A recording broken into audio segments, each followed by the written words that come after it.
Recognize what this is. It's a hammer. Is it a hammer?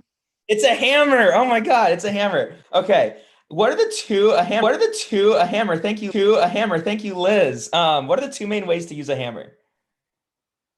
I've never picked up a hammer in my life. Oh, Molly, we are gonna do like home improvement London, and when you move next, I'm gonna come out. I'm gonna bring champagne and Kool-Aid, and we're gonna have Sam, a get blast. back We're to gonna have a Sam, blast. get back to the hammer metaphor. I can use a hammer like this to hammer in a nail. Uh-huh. Use a hammer like this to pull out the nail, right? But why can't I use a hammer like this? Why can't I use a hammer like this?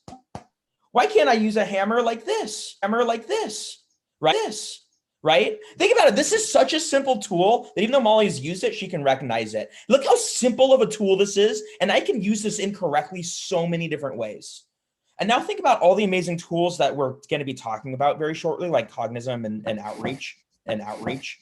Definitely check both of those out afterwards. And think about how complex those tools are, and they're not a hammer. And I could spend 30 minutes talking to you about how I could incorrectly use a hammer. Well, I could spend an entire year showing you how to incorrectly use Outreach and Cognism. And I think a mistake a lot of organizations make is they spend so much time focusing on the tools. And Pat, Molly, I'll ask you this question, but it's a rhetorical one, because like a majority of the customers that churn from PostClick are customers that use our tools incorrectly, right?